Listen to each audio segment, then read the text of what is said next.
A man worth over $30 billion, a titan of industry, whose whisper could shake stock markets, was on his feet.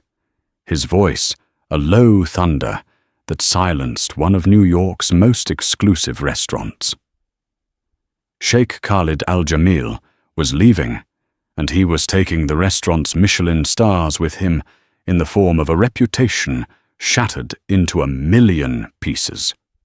His aides were scrambling, the manager was pale with terror, and the entire room was frozen, all because of a simple mistake. But as he spat a final venomous curse in his native tongue, he was stopped dead. Not by a security guard, not by the manager, but by a 24-year-old waitress named Maya, whose quiet 5-word response in perfect dialectal Arabic would unravel a story of tragedy, destiny, and a debt that reached across decades. The air in Ethelgard wasn't just air, it was a carefully curated atmosphere. At $3,000 a plate for the tasting menu, guests didn't just pay for food, they paid for the privilege of breathing rarefied oxygen, scented with white truffle old money and profound exclusivity. For the staff, that air was thick with suffocating pressure.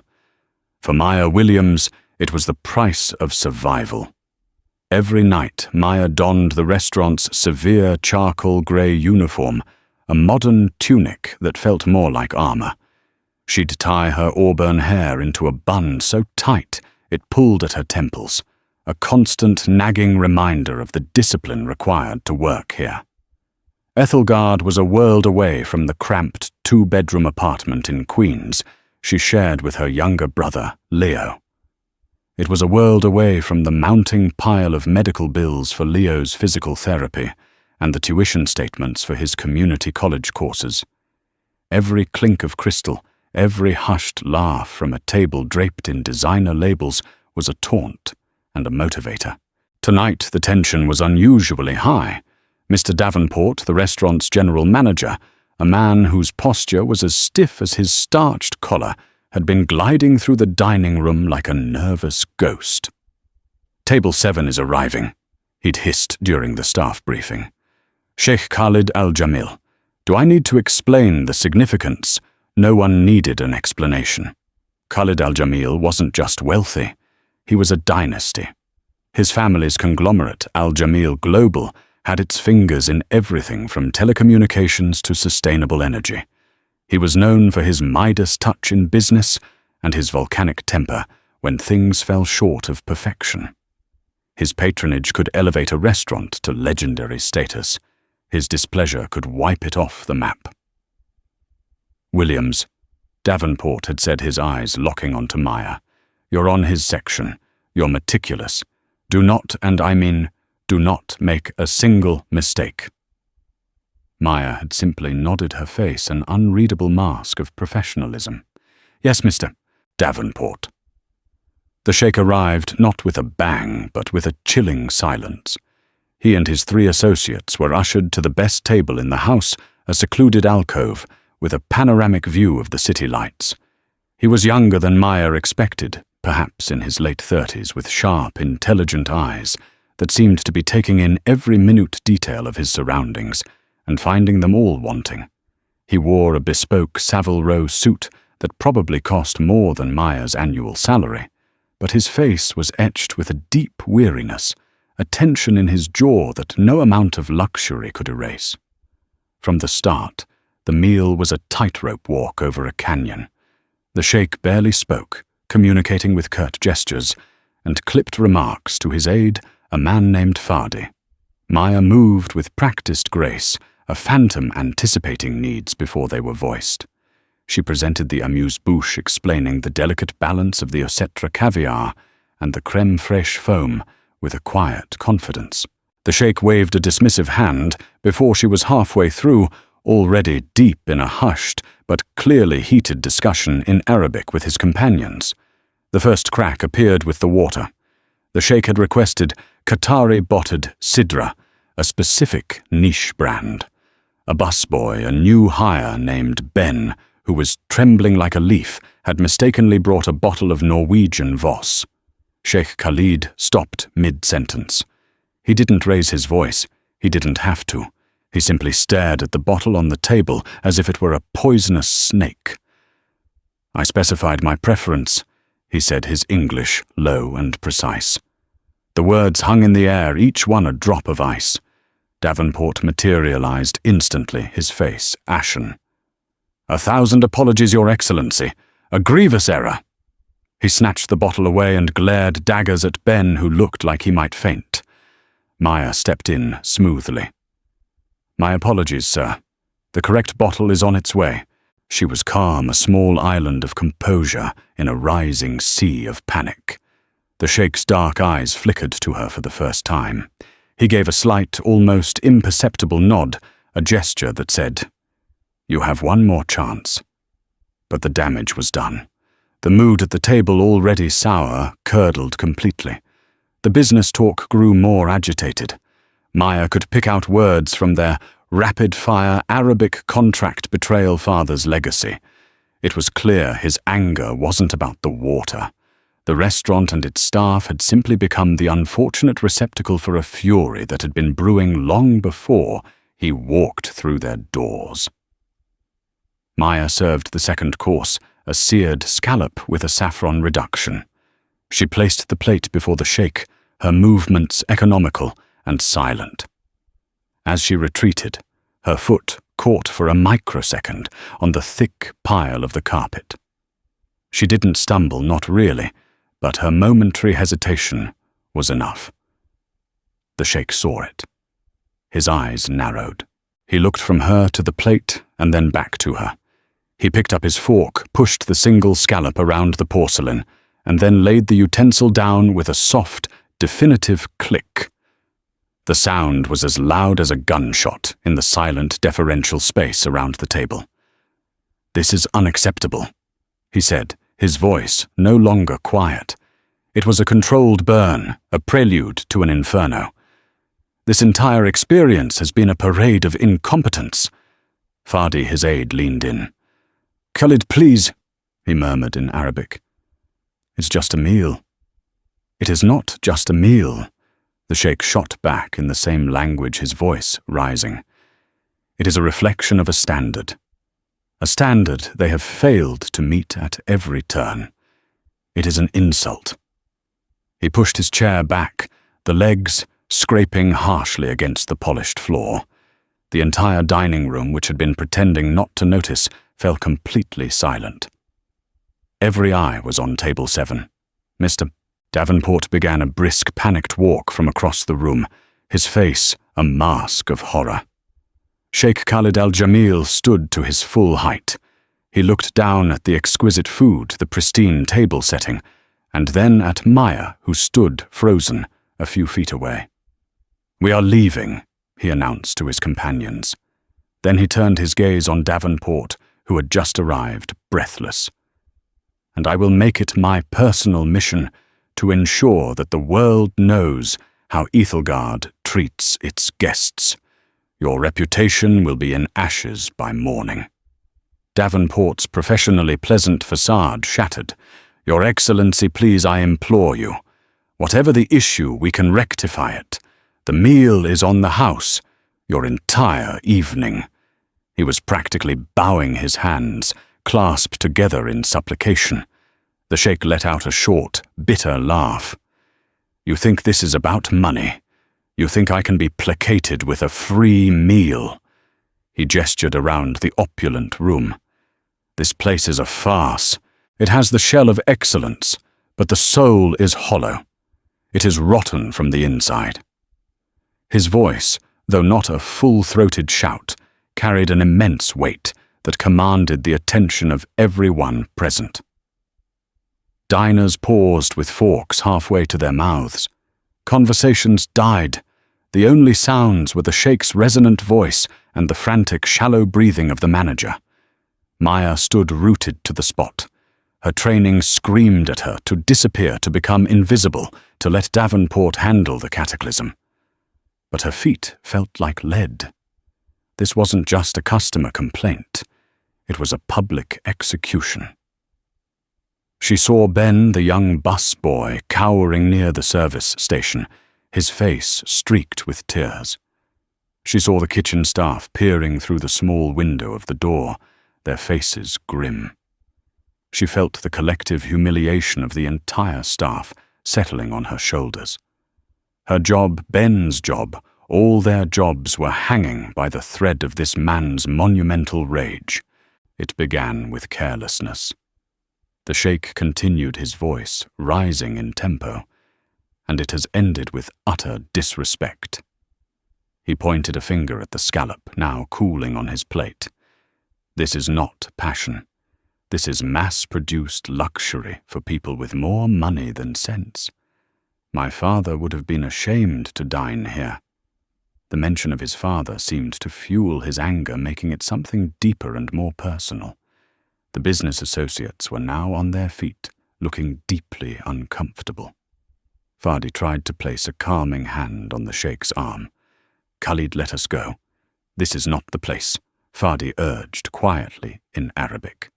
Khalid shook him off, his eyes blazing. He turned his fury back to Davenport, but his gaze swept over Maya, dismissing her as nothing more than a piece of furniture, a uniformed automaton. "You sell an illusion," he boomed, "and I have no time for illusions." He threw his linen napkin onto the table. It was a gesture of finality, of utter contempt. He turned to leave his entourage falling in behind him, like a royal guard in retreat. The silence in the restaurant was so profound, Maya could hear the hum of the wine refrigerators from across the room. Davenport looked as if he was having a heart attack, his hand clutching at his chest. As the sheikh passed Maya's position, he didn't even look at her. He was still muttering to Fadi, his anger a hot, flowing current. He was leaving, and there was nothing anyone could do to stop him. The restaurant was doomed. Maya's job was gone. Leo's tuition, the physical therapy sessions. A kaleidoscope of impending disasters flashed through her mind. And then, just as he was about to clear the alcove, he delivered his parting shot. It was not meant for the room, but for his own people, a final, guttural expression of his disgust. He spoke in a rich Khaliji Arabic, the dialect of the Gulf, laden with weary contempt. This entire night was a waste of breath. It was a common enough phrase, but it was the way he said it, the specific cadence, the sigh of profound disappointment that resonated with something deep inside Maya. It was a sound she knew, a sound from another life, another world. Without thinking, without any conscious decision, the training and the fear and the desperation fell away, replaced by an instinct she hadn't accessed in years. Her own voice, quiet but clear, cut through the suffocating silence. She replied in the exact same dialect, her accent flawless, imbued with a world-weariness that matched his own. Her words were not an apology. They were not a plea. They were a proverb. An old Bedouin saying her father used to recite, "The patient hunter gets the gazelle." 5 simple words. But in that room, at that moment, they were a sonic boom. Sheikh Khalid al-Jamil stopped. It wasn't a gradual halt. It was a dead stop, as if he had walked into a wall of glass. His foot poised for the next step, hung in the air for a split second before planting itself firmly on the floor. His back, which had been ramrod straight with indignation, went rigid. For a full 3 seconds, he did not move, did not turn. The only thing that moved was Fadi, his aide, who nearly collided with him from behind. The silence that followed was different from the one before. The first silence had been born of shock and fear. This one was born of pure, unadulterated disbelief. Mr. Davenport, who had been on the verge of collapsing, blinked stupidly. He'd heard Maya speak, but the sounds were alien, guttural. He had no idea what she'd said, only that it had arrested the departure of the most dangerous man he'd ever encountered. Fadi and the other 2 associates stared at Maya, their mouths slightly agape. They understood the words, but the context was impossible. It was like watching a stray cat recite Shakespeare. It simply did not compute. Who was this girl, this American waitress with auburn hair and pale skin, speaking their dialect with the fluency of a native, quoting ancient proverbs to their enraged employer, slowly, deliberately? Sheikh Khalid turned around. He moved not with anger, but with a terrifying, controlled precision. His face was a marble mask, the fury in his eyes replaced by an intense, burning curiosity that was far more unnerving. He scanned the room, past the stunned diners, past the petrified manager, until his gaze landed and locked on Maya. She met his stare. Her heart was hammering against her ribs like a trapped bird, a frantic rhythm against the sudden stillness of the world. What had she done? The words had just come out a ghost, from her past, speaking through her mouth. It was a suicidal, insane act. She should have stayed silent. She should have let him walk away. He took a step towards her. Then another. He moved with the predatory grace he was known for, in the boardroom, dissecting a problem, an opponent, a mystery. His associates remained behind, watching the bizarre, silent confrontation unfold. He stopped directly in front of her, so close she could smell the faint, expensive scent of oud on his suit and see the flecks of gold in his dark brown eyes. The 6-foot-plus billionaire towered over her, but for the first time that night, Maya didn't feel small. She felt exposed, seen. He spoke to her in Arabic, his voice a low, dangerous murmur that was meant for her alone. "Repeat what you said." Maya swallowed the sound loud in her own ears. Her voice, when it came, was steady, betraying none of the chaos churning inside her. She repeated the proverb, her accent, just as perfect, her tone just as level. Al-Sayad al-Sabr, Yanal al-Ghazal. The patient hunter gets the gazelle. He studied her face, searching for any sign of mockery, any hint that this was a party trick learned from a language app. He found none. Her gaze was direct, her expression serious. There was a history in her eyes that he was suddenly desperate to understand. "Who taught you to speak like that?" he asked, still in Arabic. "Your accent, it is not from a school, it is from the Gulf, specifically from the tribes of the Empty Quarter." "Where did you learn it?" "I grew up there." Maya replied simply, the Arabic flowing from her as naturally as English. It felt strange and familiar on her tongue after so many years of disuse. "My parents were academics." A flicker of something confusion, perhaps memory, crossed his face. The rigid mask was beginning to crack. He was no longer a furious patron or a corporate titan. He was a man confronted with an impossibility. He switched back to English, his voice now devoid of its earlier venom. It was sharp, inquisitive. "Academics. What academics?" "Historians." Maya said, her chin lifting slightly. "And archaeologists. They specialized in pre-Islamic trade routes." Mr. Davenport, seeing the conversation and sensing a microscopic chance to salvage the evening, began to creep forward. "Your Excellency, if I may." The sheikh raised a single hand, not even looking at the manager. The gesture was absolute. "Stay back." Davenport froze mid-step. Khalid's attention was entirely, completely on Maya. The world had shrunk to the space between them. The bustling million-dollar restaurant, the horrified staff, the gawking patrons, they had all faded into an irrelevant blur. "I will ask you again," Sheikh Khalid said, his voice intense. "Who are you?" Before Maya could answer, he dismissed his own question with a wave of his hand. It was too public, too exposed. "Fadi!" he called over his shoulder. His aide immediately stepped forward. "Settle the bill, in full. Add a 50% gratuity for the staff's trouble." Fadi nodded, already pulling out a black credit card. "You two, he said to his other associates. "Wait for me in the car. I will be down shortly." They scurried away, relieved to be escaping the strange gravity of the scene. Davenport looked on, utterly bewildered. The sheikh was paying and tipping generously. After the scene he'd just made, the sheikh turned back to Maya. "You. We are not finished. I want to know who you are and how you came to speak a language you have no business knowing." He glanced around the now buzzing dining room. "But not here." He looked at Davenport.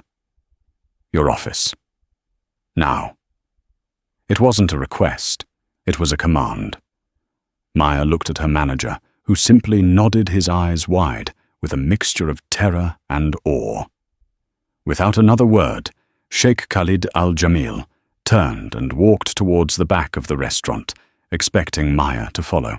And as she took the first step, leaving the wreckage of the dining room behind her, Maya Williams knew her life had just been irrevocably, terrifyingly, and perhaps miraculously altered forever.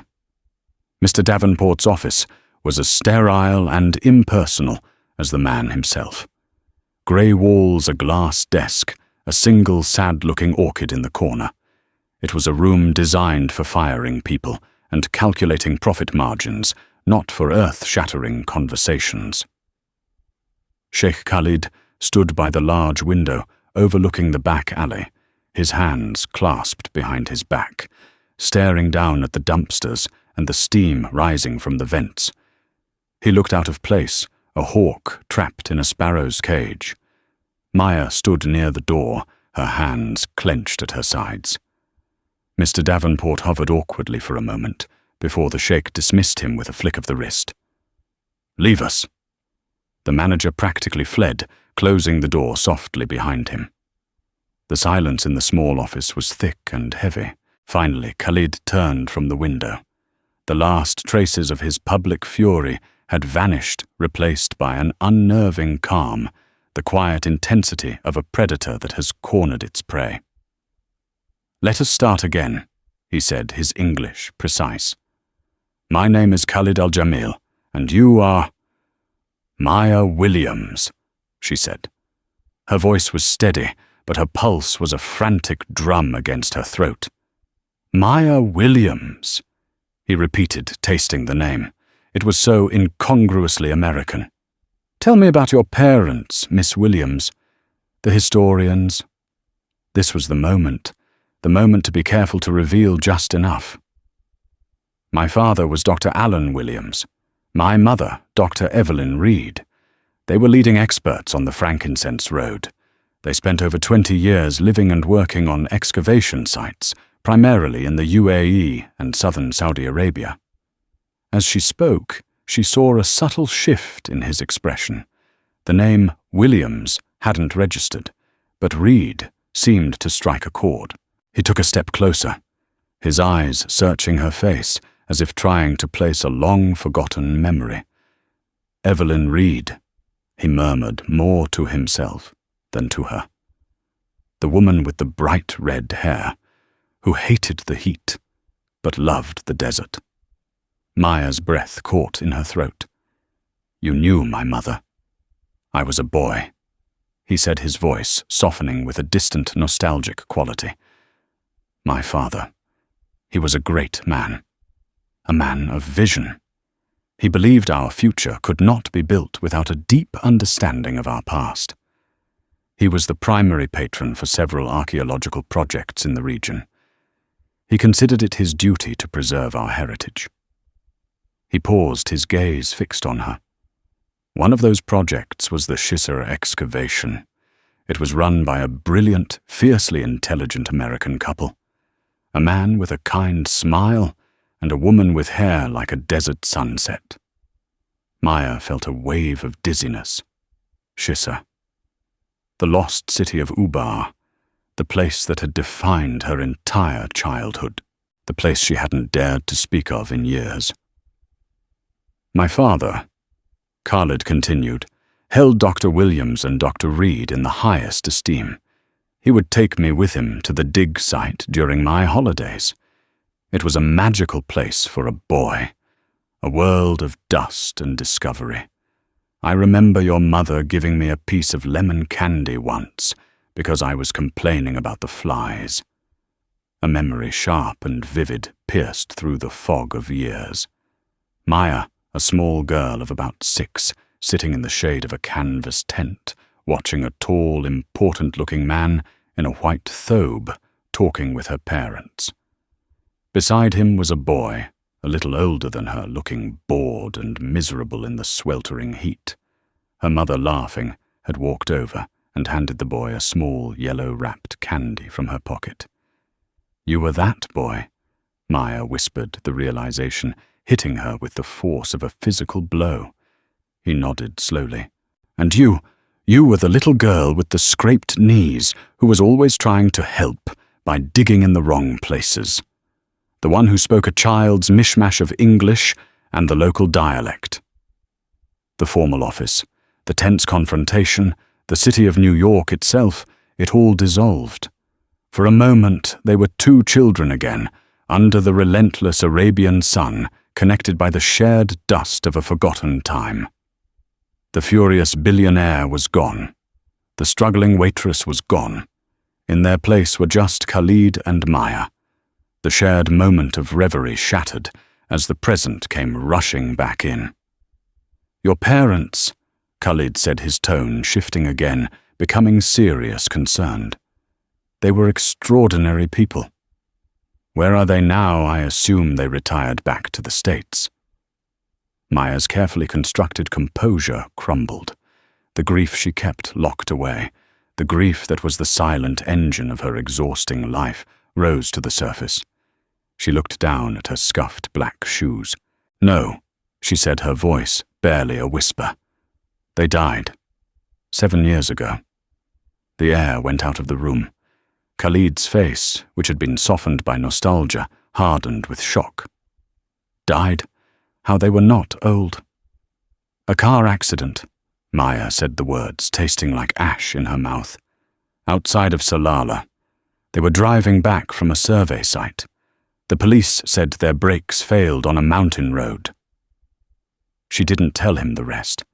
She didn't tell him about the whispers from her parents, local colleagues, the hushed talk of it being no accident. She didn't tell him about the rival excavation teams, the corporate interests who wanted to survey the land for minerals, or the fact that her father had claimed to be on the verge of a discovery that would rewrite the history books. Those were dangerous, unsubstantiated grief fantasies she kept buried deep. Khalid was silent for a long time, processing the information. He walked back to the window, his posture now heavy with a sorrow that seemed to mirror her own. "I am so sorry," he said, and the words were not a polite platitude.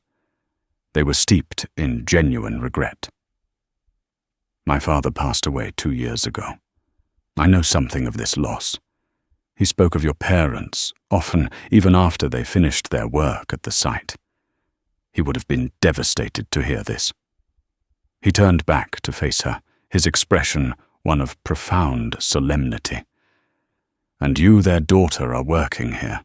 He gestured vaguely, indicating the restaurant beyond the door. "Why with their legacy?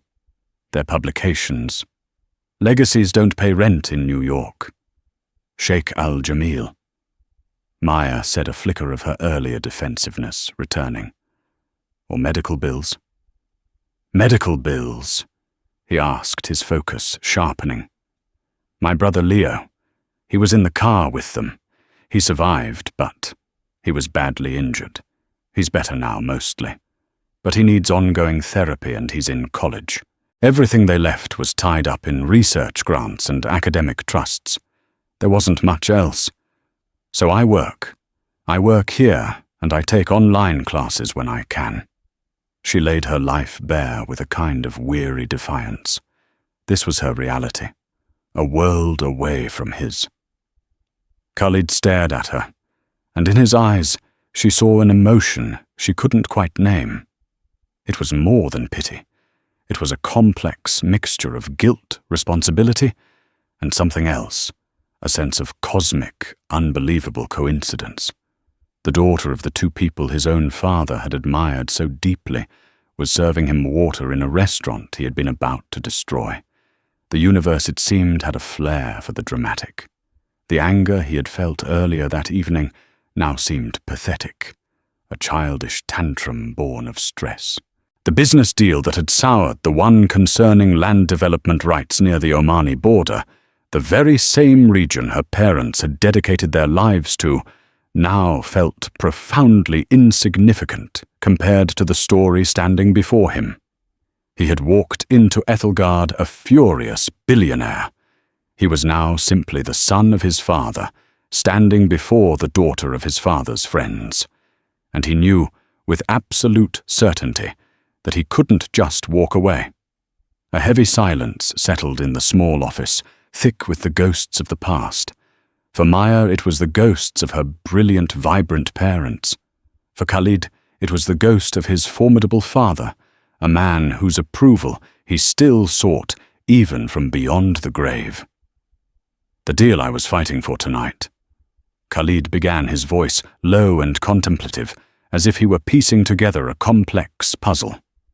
The reason for my unforgivable behavior. It's a large-scale sustainable energy project.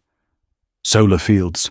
The proposed location is in the Dhofar Governorate, near the border, not far from Shissa. Maya looked up, her eyes wide. That's where they were working when they died.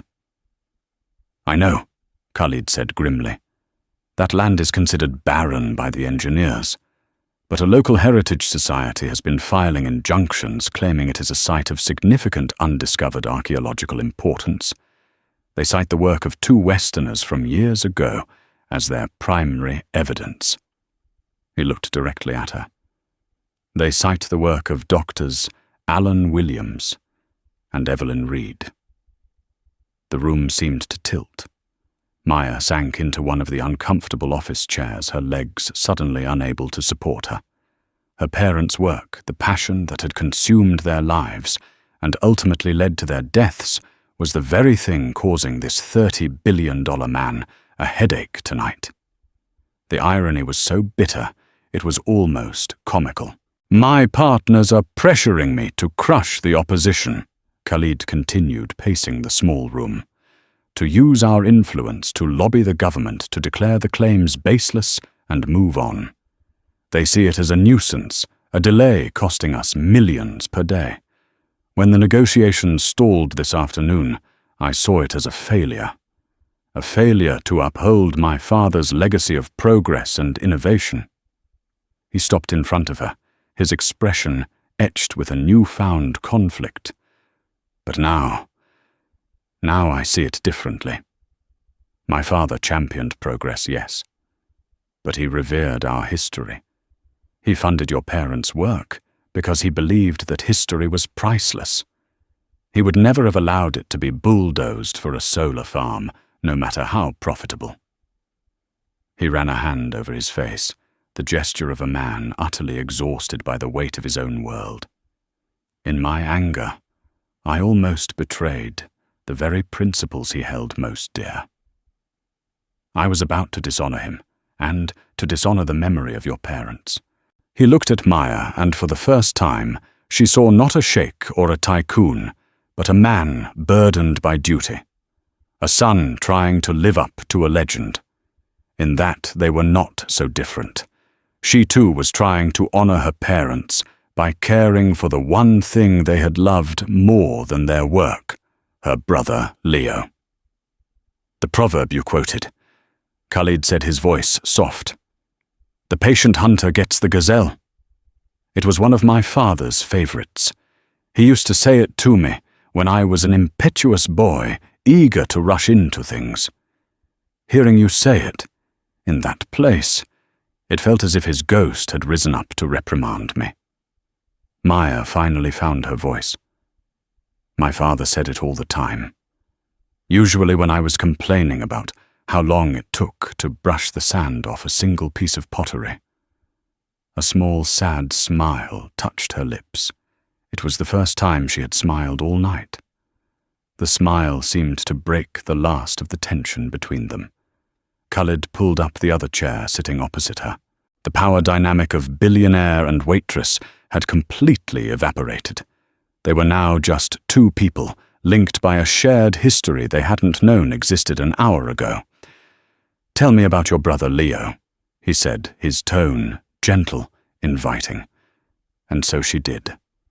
Maya spoke of Leo's sharp mind, his love for graphic design, and his quiet resilience. She described the grueling years of surgeries and physical therapy, and the fierce determination that had allowed him to walk again when doctors feared he might not. She spoke of his frustration at being a financial burden, and her own profound guilt that she couldn't give him the carefree college experience he deserved. As she talked, Khalid listened with an unwavering, intense focus. He didn't interrupt. He didn't offer empty platitudes. He simply listened, his dark eyes reflecting a deep empathy. He was seeing the human cost of the tragedy, the ripple effects of that day on the mountain road 7 years ago. When she finished, he was quiet for a moment. "Your parents gave their lives to preserving our history," he said, his voice filled with a quiet conviction. "My father dedicated his resources to helping them. It seems to me there is a debt that was never paid." He leaned forward, his hands clasped on the desk. "This is not about charity, Miss Williams. This is about honoring a legacy. My father's and yours. The Al Jamil Foundation has an extensive educational and healthcare grant program. I want you to send me every one of Leo's medical bills, past, present, and future, and the tuition statements. They will be taken care of, all of them." Maya stared at him, speechless. It was too much, too sudden. It was the answer to every desperate prayer she had whispered into her pillow at night. I can't accept that," she stammered. "It's too generous." "You mistake me," Khalid said firmly. "This is not generosity. It is a realignment of the universe. It is setting something right that has been wrong for 7 years. Consider it a posthumous grant in your parents' name. The work they did for my country, for our shared history, was invaluable. This is a fraction of its worth."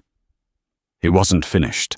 His mind, the same one that navigated labyrinthine global markets, was now focused entirely on her. "And then there is you," he said. "A woman with a brilliant mind, fluent in a rare dialect, with a deep first-hand understanding of a region my company is currently struggling with. Working as a waitress." He shook his head. "It is a waste, a criminal waste of talent." He stood up, a new energy radiating from him. The businessman was back, but his purpose had changed.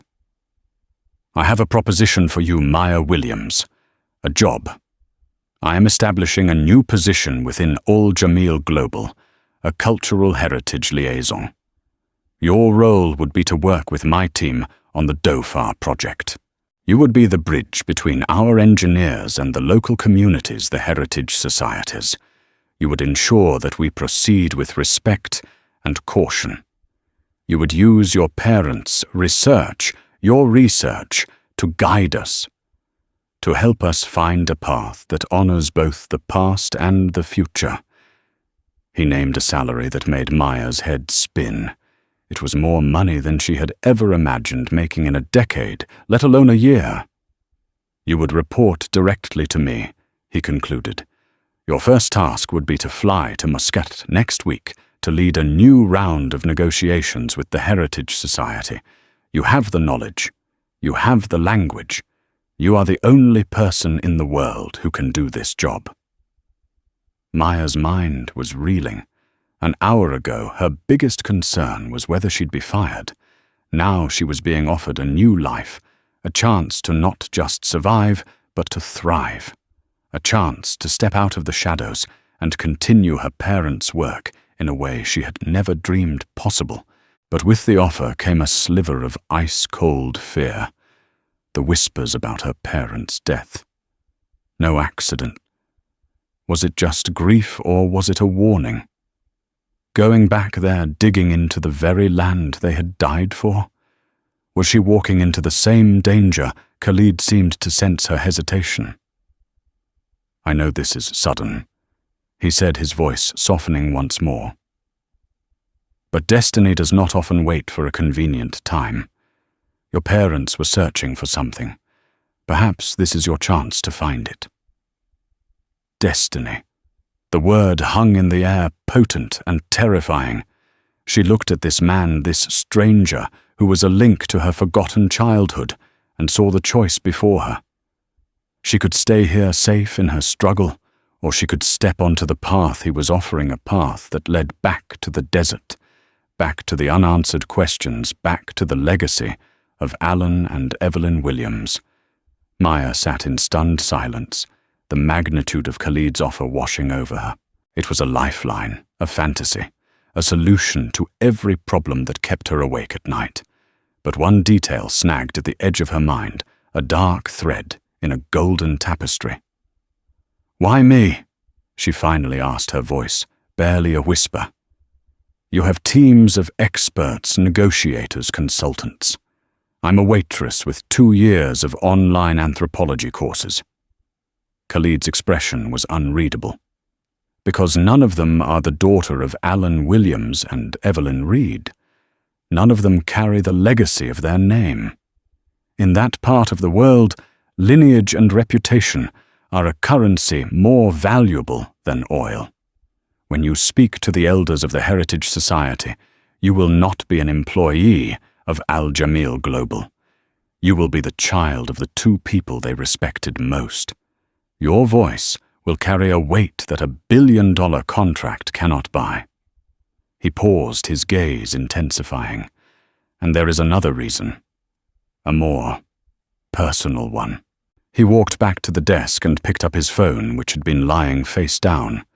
He tapped the screen a few times, and then turned it to face her. It was a photograph. An old, slightly faded photo of 2 men standing in the desert, squinting against the brilliant sun. They were both in their prime, one in a pristine white thobe, a younger version of the sheikh from Maya's childhood memory, and the other, a Western man in khaki, his arm slung casually over the other's shoulder in a gesture of easy friendship. The man in khaki was her father. "My father, Sheikh Rashid, and your father, Alan," Khalid said quietly. They were more than patron and recipient. They were friends. They would spend hours in my father's tent, drinking tea and debating history. My father believed your parents were on the verge of something monumental at Shisra, something that went beyond academic interest. Maya stared at the photo, a lump forming in her throat. She had never seen it before. "The night before your parents died," Khalid continued, his voice dropping, "my father received a call from yours. I was in the room. I remember it clearly. Your father was excited, agitated. He said he had found something. He said, 'Rashid, it's not just a city. It's a key. It changes everything we thought we knew.' He promised to call back the next day with details after they confirmed the location." Khalid put the phone down. That call never came. The next day, we received word of the accident. My father was devastated.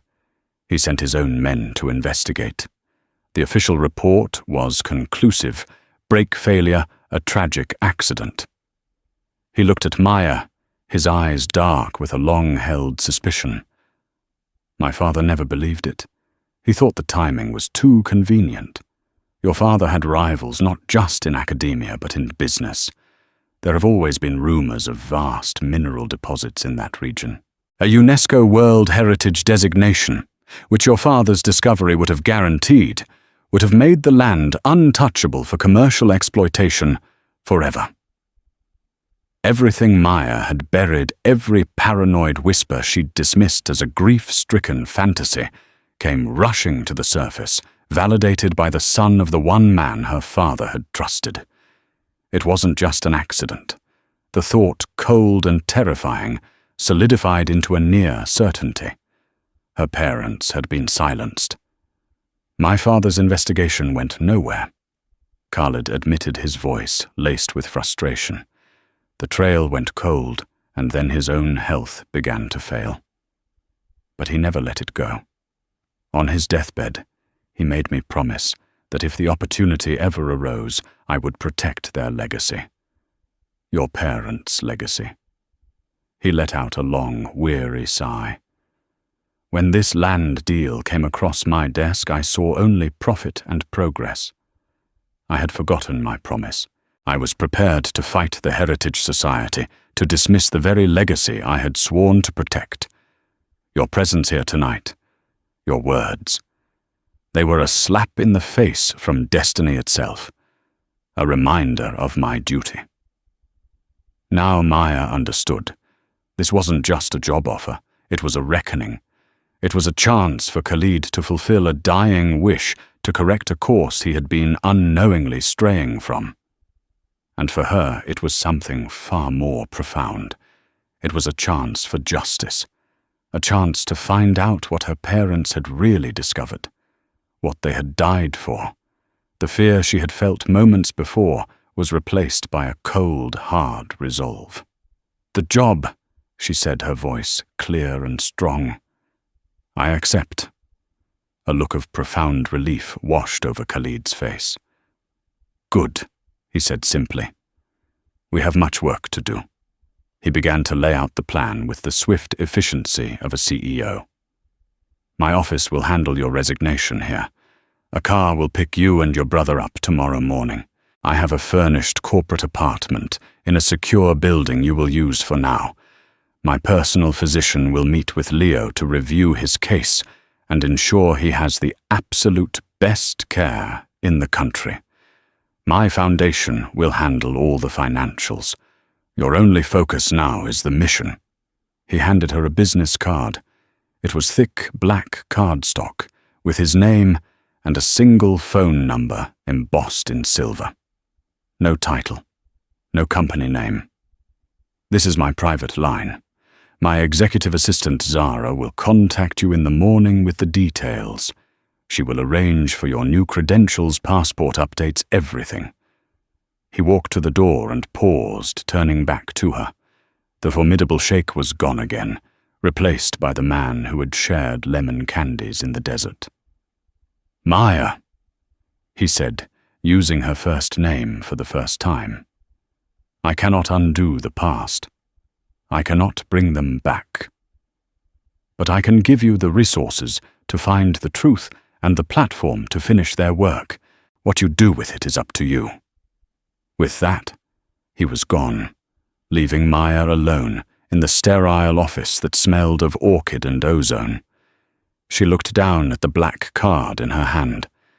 It felt impossibly heavy, like the weight of a life she had never dared to imagine. Her world had been upended, her past recontextualized, her future rewritten in the span of a single chaotic hour. She thought of Leo, of his freedom from financial worry. She thought of her parents, of their passion and their sacrifice. And she thought of the desert, vast and silent, holding its secrets. She was no longer just Maya Williams, the struggling waitress. She was the daughter of Alan and Evelyn Reed, and she was going home. 3 weeks later, Maya stood, not in a stuffy restaurant uniform, but in a sharply tailored linen suit, the color of desert sand. She wasn't balancing trays of food. She was holding a leather-bound folio containing copies of her father's last known field notes. The air around her wasn't scented with truffle oil, but with jet fuel and the dry electric tang of the Omani air. She had just stepped off a G650, Khalid's private jet, onto the tarmac at a private airfield in Muscat. The transformation had been dizzyingly swift. True to his word, Khalid's machine had descended upon her life with breathtaking efficiency. One morning, she was serving coffee in Queens. The next, she and Leo were being settled into a stunning penthouse overlooking Central Park. Leo had been seen by a team of New York's top specialists who had already designed a new cutting-edge physical therapy regimen for him, all funded by the Al Jamil Foundation. For the first time in 7 years, Maya saw her brother's face, free from the constant low-level anxiety of being a burden. He was laughing again. That alone was worth everything. For her part, Maya had been immersed in a whirlwind of preparation. Briefings with Khalid's executive team, fittings with stylists, intensive refreshers on geopolitical policy in the region. But her most important work had been done late at night in her new apartment, poring over her parents' research, which Khalid had retrieved from a university archive where it had been languishing untouched. Reading their words, seeing their familiar handwriting, she felt a connection to them she thought had been severed forever. They were no longer just tragic figures from her past. They were her colleagues, her guides. Now, standing on the tarmac with Khalid by her side, the reality of her new life hit home. He was dressed not in a Western suit, but in a pristine white dishdasha and gutra, looking every bit the powerful Arabian sheikh. He looked more at ease here, more himself, than he ever had in New York. Nervous, he asked, his voice a low murmur beside her. Terrified, she admitted, clutching the folio tighter. And more alive than I've felt in years. He smiled a genuine warm smile that reached his eyes. Good. That is how your parents felt every day they were here. It is the feeling of being on the edge of discovery. A black Maybach pulled up silently, and a driver in a crisp uniform opened the doors for them. As they drove through the outskirts of Muscat, a city of elegant white buildings nestled between jagged mountains and the turquoise sea, Khalid briefed her on their first meeting. We are meeting with Sheikh Hamad Al-Farsi, he explained. He is the head of the Omani Heritage Society and the primary elder of the tribe that holds ancestral rights over the land. He is an old man. He knew your parents well. He was the one who continued to file the injunctions all these years based on nothing more than his respect for your father's word. An hour later, they were in a traditional majlis, a spacious room with ornate carpets and cushions lining the walls. Sheikh Hamad was a man who seemed as ancient and timeless as the mountains outside. He had a kind, deeply wrinkled face and eyes that shone with a sharp intelligence. He greeted Khalid with formal respect, but when he turned to Maya, his expression softened. He took her hands in his own, his grip surprisingly strong. He spoke to her in the same local dialect she knew from her childhood. The daughter of the red-haired woman. He said, a sad smile touching his lips. You have your mother's eyes and your father's stubborn chin. We have waited a long time for you to come home. Tears pricked Maya's eyes. In that moment, the last of her fear dissolved, replaced by a profound sense of purpose. This was where she was meant to be. For the next 2 hours, she didn't just translate. She led the conversation. Guided by her father's notes and her own recovered memories, she spoke of the land not as a tract for development, but as a sacred text full of history. She pointed to specific rock formations, wadis and constellations her father had cross-referenced with ancient manuscripts. She explained his theory, the theory he'd never had a chance to prove, that Shisar was not just a single city, but the central hub of a vast, interconnected network of smaller settlements and watchtowers, a web of civilization far more sophisticated than previously believed. The key he had mentioned to Khalid's father wasn't a place. It was a map hidden in the landscape itself. Khalid watched her silent and impressed. She was a natural. She commanded the room not with power, but with passion and knowledge. She was her parents' daughter in every sense of the word. By the end of the meeting, an agreement had been reached. Al Jamil Global would fund a new state-of-the-art archaeological survey of the entire region, led by Maya. The solar project would be redesigned, Its footprint shifted to a less significant area, guided by the survey's findings. It was a perfect synthesis of past and future, of progress and preservation. It was the solution Khalid's father would have wanted. As they left the majlis walking under a sky ablaze with the violet and orange hues of a desert sunset, Khalid turned to her. "My father would be so proud today," he said, his voice thick with emotion. "Of both of us." Maya looked out at the vast, silent landscape, a land of secrets and second chances. The rage that had brought them together in that New York restaurant felt like it had happened in another lifetime. It was a catalyst, a violent, improbable spark that had ignited a dormant legacy and forged an unlikely partnership. Her journey was just beginning. There were still truths to uncover about her parents' death, a mystery she was now uniquely positioned to investigate. But for the first time in 7 years, she wasn't running from her past. She was embracing it. She had found her purpose, not in the hushed halls of Ethelgard, but here, under the endless Arabian sky, following a map left for her by the people she loved. The patient hunter, at last, was on the trail of the gazelle. That single moment in a New York restaurant, a moment of fury met with an impossible response, didn't just change one woman's life, it changed the course of a multi-billion-dollar project and set in motion the unraveling of a 7-year-old mystery. It's a powerful reminder that our past is always with us, and the skills and stories we carry inside us can be the keys that unlock our true destiny. Maya's journey from a struggling waitress to a leader in her field shows that you never know when your hidden strengths will be called upon to change everything.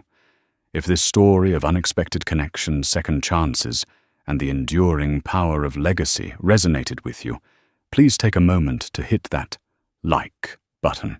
Share it with someone who appreciates a story where fate plays a mysterious hand. And most importantly, subscribe to the channel and ring the bell for more incredible real-life stories. We'd love to hear your thoughts in the comments. What hidden skill do you possess that might surprise the world one day?